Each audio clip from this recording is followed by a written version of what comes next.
मंदिर धीर वर्धमान स्वामी के शासन में हमसे विराजते हैं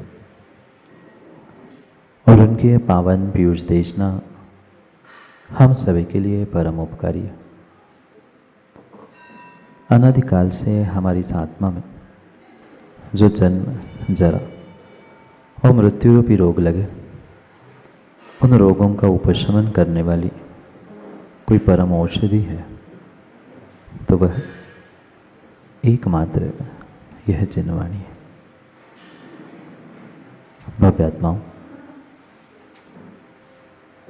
शास्त्रों का हो पकड़न सुखदा, लाभ सत्संगति का। ये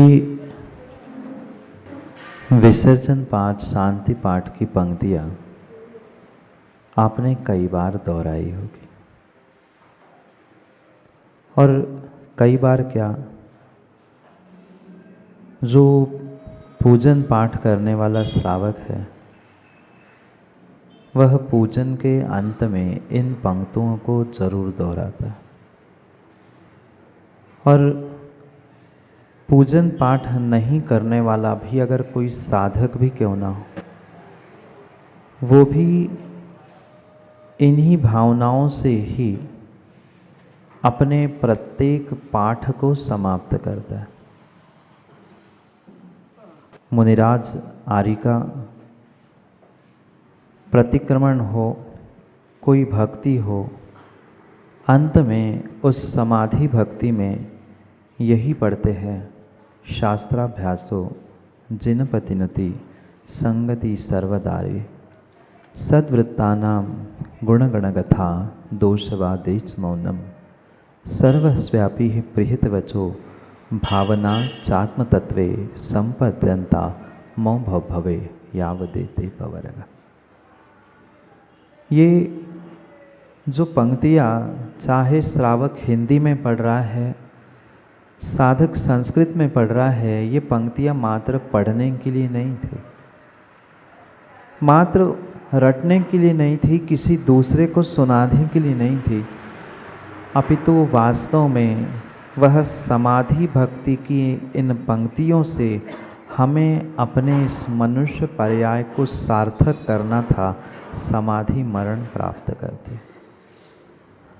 पर क्या मात्र इन शब्दों को दोहराने से, विसर्जन पाठ पढ़ने से मात्र विकास भाई समाधि हो जाएगी? नहीं।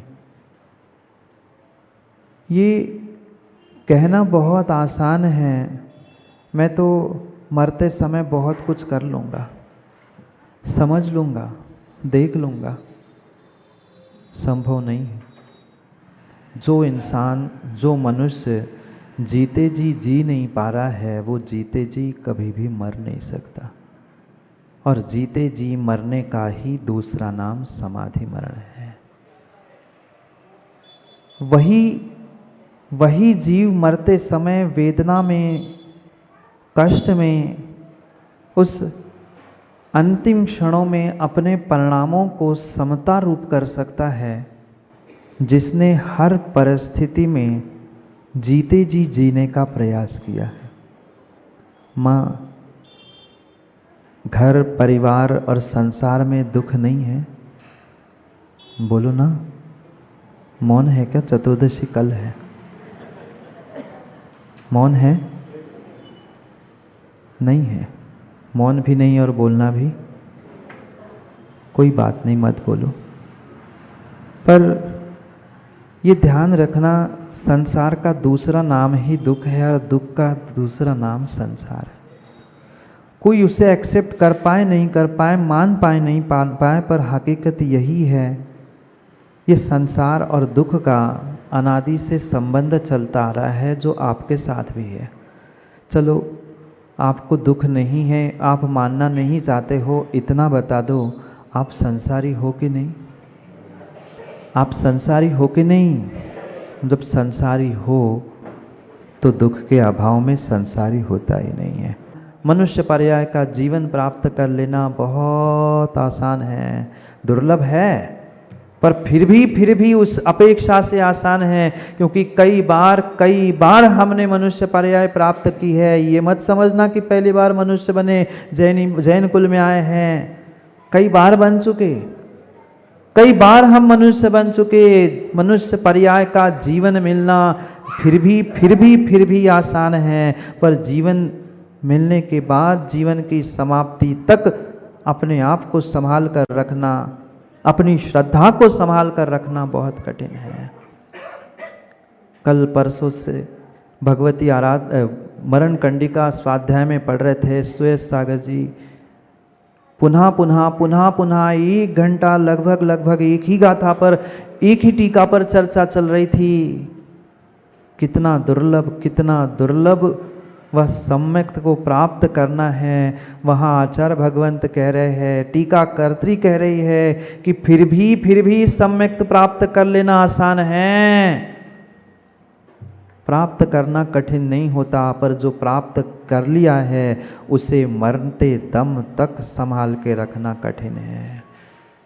चाहे आप व्यवहार की बात कर लो, निश्चय की बात कर लो, धर्म की बात कर लो, धन दौलत जिन बातों की बात कर लेना। करोड़पति बनने में सौरभ समय नहीं लगता, पर करोड़पति बनकर मरने में समय लगता है। विरले ही कोई होते हैं जो करोड़पति बन तो जाते हैं, पर मरते समय तक करोड़पति रहे आए जरूरी नहीं है। यही बात हमें समझनी है। इंसान बनकर आपने पिछले पुण्य के उदय से जन्म तो ले लिया, पर इंसान बनकर मरोगे कब? और इंसान बनकर मरने का नाम ही समाधि मरण है। और उन्हीं 7 बातों को यहाँ समाधि मरण और इस विसर्जन पाठ की भावनाओं में लिखा है। कब समझेंगे हम? कब समझेंगे हम? ये ध्यान रखो, जन्म हमारे हाथ में नहीं था क्या? किस कुल में जन्म लेना, कहाँ लेना? कोषाध्यक्ष जी, श्रीफल चढ़ाने आया था कोई? नहीं, हमारे लिए नहीं पूछ रहा हूँ। आपको बच परिवार में जन्म लेने के लिए कोई श्रीफल चढ़ाने आया था पिछली पर्याय में? नहीं। माताओं, आपको कोई श्रीफल चढ़ाने आया था? शादी के पहले तो फिर भी कोई लेने आया था, पर किसी माँ बाप के घर में जन्म लेने के लिए कोई श्रीफल चढ़ाने नहीं आया था। जन्म मेरे हाथ में नहीं था, पर मरण मेरे हाथ में है। जन्म पराधीन हो सकता है। माँ बाप जन्म देना चाहे तो बेटे को जन्म दे सकते, बेटी को जन्म दे सकते हैं, पर ध्यान रखना, जन्म पराधीन जरूर है, पर मरण पराधीन नहीं है। मरण पराधीन नहीं है। जब हम जन्म का उत्सव मनाते हैं, हम मृत्यु भी महोत्सव के रूप में मनाए ना, मृत्यु भी महोत्सव के रूप में मनाए। एकमात्र हमारा ये जैन दर्शन ऐसा अद्भुत जैन दर्शन है जहां मरण को भी मृत्यु महोत्सव के रूप में मनाया जाता है। उस मृत्यु को भी प्राप्त करने के लिए साधु और वे महासाधु तड़पते हैं कि एक बार मेरा भी मृत्यु वह पंडित मरण के रूप में हो जाए, जो मृत्यु को भी मार दे, ऐसा मरण हो जाए। फिर मृत्यु मर गया तो अपने आप जन्म मरण का चक्कर भी मिट जाए। कभी तो जीवन में ये भावना भाव, एक बार मृत्यु को मार दो। दुनिया को तो मारने के कई बार सोच ली होगी आपने, नहीं सोचते ना? कई बार संतान को भी मारने की बातें आ जाती दिलो दिमाग में, पर क्या करें महाराज, हम दूसरों को मारने का पूरा प्लान करते हैं और दूसरों को मारने के चक्कर में हम पुनः जन्म मरण के चक्कर में पड़े हैं।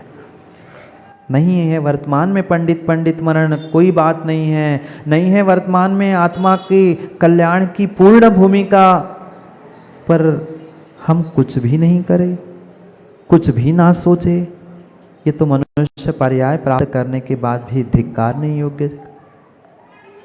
ये पुनः कह दूं, कल नहीं परसों नहीं, मैं प्रतिदिन यही बात आपसे कह रहा हूँ ज्ञानियों, ये मनुष्य पर्याय, और मनुष्य पर्याय ही नहीं, मनुष्य पर्याय का एक एक क्षण, एक एक समय तुम्हारे करोड़ों अरबों खरबों रुपयों से भी बहुत बहुत कीमती है, बहुत कीमती है। और जिस इंसान को अपने आयु के निषेक एक एक समय की कीमत है, प्रणुत सागर जी, उन्हीं इंसानों को तीर्थंकर परमात्मा और गुरु सानिध्य की कीमत है।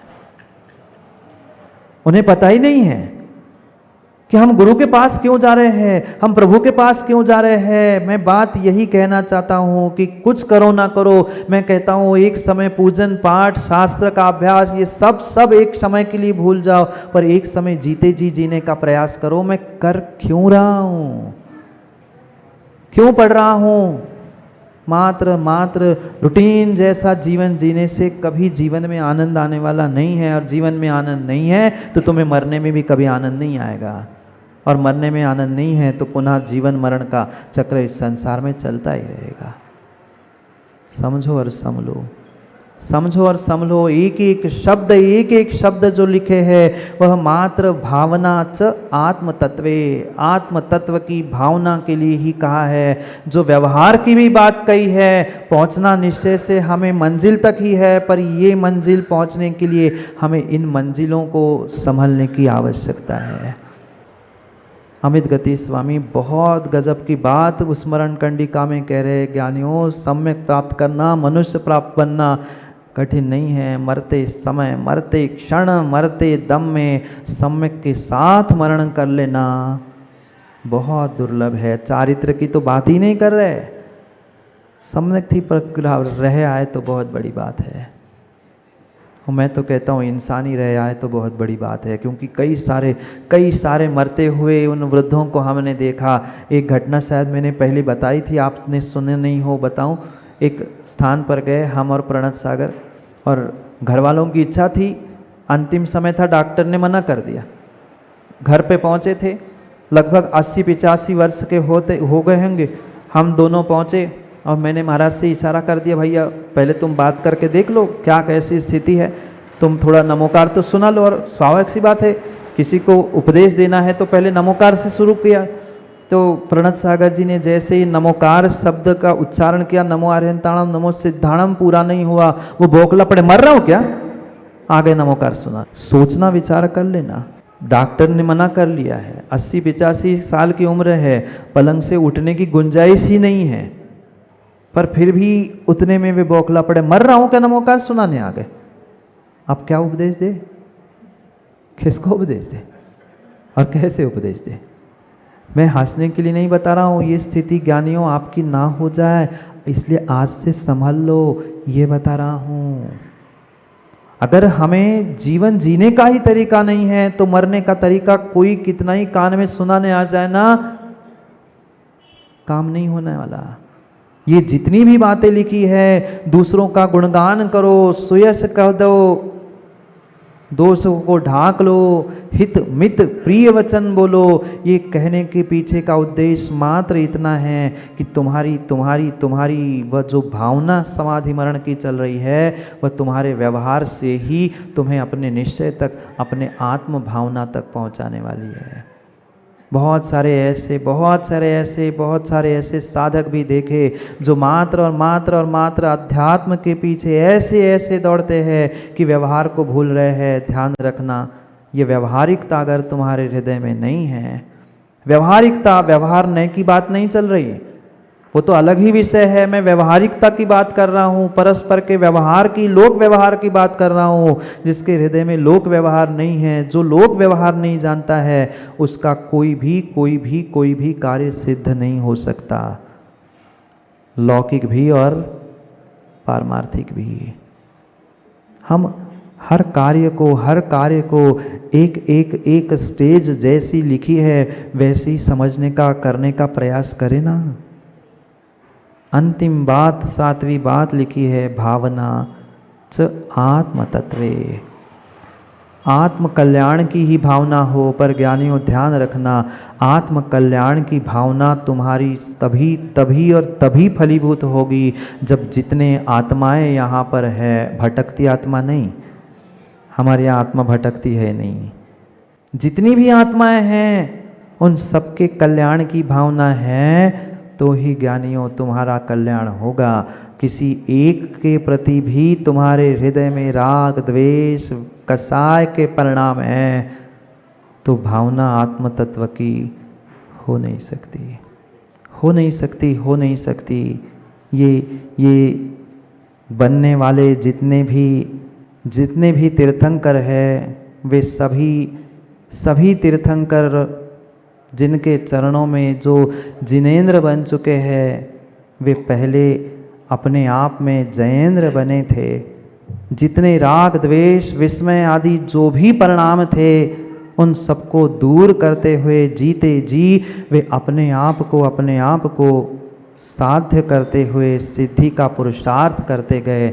और उसी कारण से ही जो विपरीत परिणति थी, वही परिणति, वही व्यवहार, वे बदलते हुए आत्म भावना से आत्म कल्याण की ओर अग्रसर होते गए। क्या करें, घड़ी का समय, घड़ी किसी के लिए नहीं रुकती। अभी ज्येष्ठ श्रेष्ठ प्रसम सागर जी मुनिराज के उन मंगल वचनों को भी हमें ग्रहण करना है। बस इतनी सी भावना जो अंतिम समय में पढ़ते हैं, विसर्जन पाठ में पढ़ते हैं। मैं पुनः कह रहा हूँ ज्ञानियों, विसर्जन मात्र पूजन का नहीं है, विसर्जन मेरी जिंदगी का है। मेरी जिंदगी का भी मुझे विसर्जन इन 7 बातों के साथ करना है। एक एक बातों को, एक एक भावनाओं को हम समझते आए थे, पर आत्म कल्याण की भावना आती है और समय समाप्त हो जाता है। कोई बात नहीं, अभी कल का और दिन अपने पास है। ये तो जैन कॉलोनी वालों का पता नहीं कौन सा किस समय का पुण्य एकत्रित हुआ कि अल्प छोटे भाई के निवेदन को मानते हुए ये ज्येष्ठ प्रसम सागर जी, क्योंकि यूँ यही देखा जाता है कि छोटों को बड़ों के पास जाना पड़ता है, पर ये हमारा पुण्य और हमारे बड़े भ्राता की सहजता और सरलता का ही परिणाम है कि छोटे भाई ने बुला लिया और बड़े भाई दौड़े दौड़े चले आए। यही राम का लक्षण है कि लक्ष्मण और भरत ने बुलाया, राम चले आए। और राम आए थे तो जो साथ में प्रसन्न मना थे, वे तो प्रसन्न करने के लिए पहुंचने ही वाले थे। ये तो आप और हम सभी का पुण्य का उदय है। और ये जैन कॉलोनी वालों ध्यान रखना, ये तो अभी ट्रेलर है और ट्रेलर भी नहीं है। कल बहुत सारे कह रहे थे कि अरे ऐसे भी महाराजों का मिलन होता है, हमने तो देखा ही नहीं, ऐसे बड़े भाई को अगवानी की जाती है, हम तो जानते ही नहीं थे। बस समझने के लिए समय की बात के लिए समय पे मिलते हैं, क्योंकि समय पे किया गया काम समय को दिलाता है। बोली भगवान महावीर स्वामी।